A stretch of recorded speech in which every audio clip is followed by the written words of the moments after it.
Hello pre-calculus students, and this is our study on exponential and logistic functions. So the first thing we're going to look at is the definition of a exponential function. So it's a function f of x equals a times b to the x, so x is the variable here. A cannot be 0 because if it was 0, everything would be 0. B has to be a number greater than 0 but not equal to 1, because if b was equal to 1, then nothing really changes. It just becomes a linear or a straight line, actually. Okay. And the exponent must have a variable in it. It must have x in it. Okay. So based on that definition, we can say that a is the initial value and b is the base. Now let's look at some examples here and see whether or not it fits our description. So f of x equals x to the 7, exponential or not. Well, you can see here that the 7 is the exponent, but one of our rules is that the exponent must be a variable. So it could be 7 to the x, but it cannot be x to the 7. So my answer is here going to be no, and I'm going to say the reason is the exponent is not a variable. How about this next example with f of x equals 3 to the x? This is an exponential function.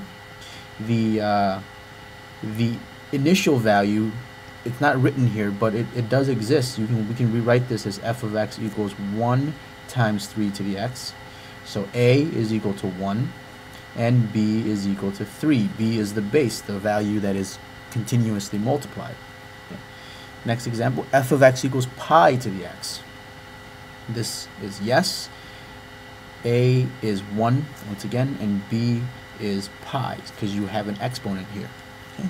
So if you'd like, you can go ahead and pause this video for a minute, finish the rest of this worksheet on your own, and then hit play again and compare your answers to mine. That might be a better way to learn this material. Okay, so to continue here, we have negative 3 times x to the 12. This is no, because this exponent is not a variable.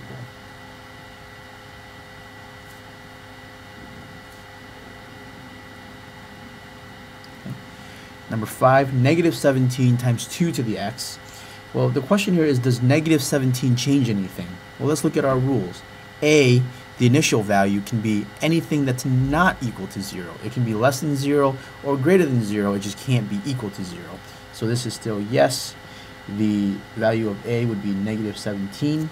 The value of B would be 2. That's the base. How about on this one? Negative 2 times 5 to the 3x. So now instead of having x up here, we have 3x. But it still meets our criteria. A is negative 2, and the base here is 5. This 3x, this is what's called a transformation. It's going to shrink this graph horizontally. Okay, so if we go back to transformations, that's what that 3 effectively does. Okay. So we can have an initial value that's negative, but the question is, can we have a base that's negative? We have 2 times negative 5 to the x. Once again, looking at the definition, base b has to be greater than 0, so it cannot be negative. So I say no, and my reasoning here is that the base is negative. And finally, f of x equals x to the 2x. This would not be a exponential function because the base is a variable. If you notice here in the original definition, you have a times b to the x. B has to be some sort of constant. It's got to be a number. It can't just be a variable. So we'll say here that the base is a variable. The exponent has to be a variable, and the base cannot be a variable. All right, and let's look at one. So now that we've sort of looked through and worked with the definition of an exponential function, let's look at the graph of an exponential function and see if we can do something with that. So this next question asked me to draw the graph of f of x equals e to the x, and then to answer these questions: domain, range, symmetry, continuity, increasing, decreasing, horizontal asymptote, vertical asymptote. So to do this, I am actually going to use a slightly larger graph. So to draw the graph of f of x equals e to the x, I'm going to use my TI-83 here to help me. Type in y equals e to the x, and I'm going to use just the standard window here. And there you can see it, and I'll draw a bigger version of that onto my board or my graph here. Okay, so let's label these points, at least the scale, so we know what we're dealing with. Okay. And if I hit trace 0, you can see that when x is equal to 0, y is equal to 1. So I know that's one of the points on my graph. Okay. And I can draw a sketch of this graph like so. Okay. So there you have the graph of f of x equals e to the x. And then I'll set this aside. And the first question that I was asked is, what is the domain of this graph? Okay. Well, you can see here that it looks like this graph is continuous all the way through. There are no breaks in the graph. There doesn't seem to be any vertical asymptotes. And in fact, for this exponential function, you can put anything you want into the exponent here and it's going to work just fine. You can put positive numbers, negative numbers, fractions. The exponent can be anything in this case. So the domain is all real numbers from negative infinity to positive infinity.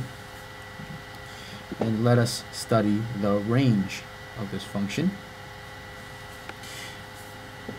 And it looks like, at least on the upper end of it, this line is going to go up forever. In other words, if I put in larger and larger values for x, it's going to grow forever. So the question is, does it level off here, or is it going to cross over the x-axis at any particular point? So to do that, we can use the TI-83 to help us. So I'm going to zoom in a little bit here so you can see a little bit better. Okay. And one of the things that I'm going to do is go into my table and just enter really, really small negative values. So if I put in negative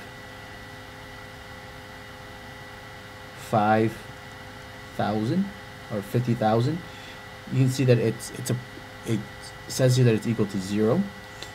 If I try something even a little bit small, closer to 0, negative 10,000. It's equal to 0. So it looks like it may actually touch 0. So let's see if this is at all possible. I mean, if we set f of x equal to 0, is it possible to solve for x? Well, if you notice here, e is a positive number, so no matter how many times you multiply it, you're never going to get 0. Okay, so this is unsolvable. There's no solution to this particular problem. And what this means is that 0 is not a part of the range. Okay? So the range is going to be between 0 and positive infinity. Exclusive, meaning 0 is not part of it. Is there a symmetry to this? Well, is there any symmetry over the x-axis, over the y-axis? There's really no rotational symmetry around the origin, so this is none. Is it continuous? Okay. And if you recall from previous chapters, continuous means that I could draw the whole thing without lifting up my pen or pencil. And in fact, that is true. There's no breaks here. There's no vertical asymptotes. There's no points where I have to lift up the pencil to draw this. I can draw a straight curve like this. Okay, so it's continuous from negative infinity to positive infinity. Increasing or decreasing. And increasing means that it has positive slope. Decreasing means that it has negative slope. And as you can see on this graph here, no matter where I go on the graph, it's always going to have a positive slope. So I can say that it's increasing between negative infinity and positive infinity. Any asymptotes? Well, you can see from both the graph and from some of the work that we've done is that the range varies between 0 and infinity So that means it's never going to touch 0, and it's actually going to get closer and closer to 0 right here without actually touching it. So I have one asymptote here. It's at y equals 0. Okay? In other words, that's the x-axis. There's no vertical asymptotes because this line here just keeps growing towards the right and upwards forever. Okay?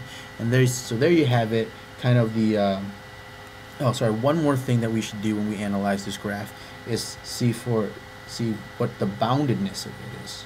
So is there a lower limit or an upper limit on this graph? How high can it go? How low can it go? Well, if you look at the y values, it's going to grow forever. There is no limit to the top. But on the bottom, on the lower part, we have a horizontal asymptote here at y equals 0. So we can say that it's bounded below. Whoops.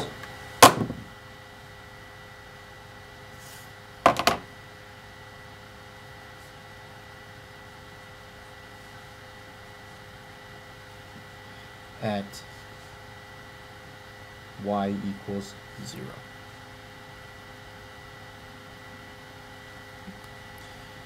And so there you have it, all of the analysis for the graph of the exponential function. F of x equals e to the x.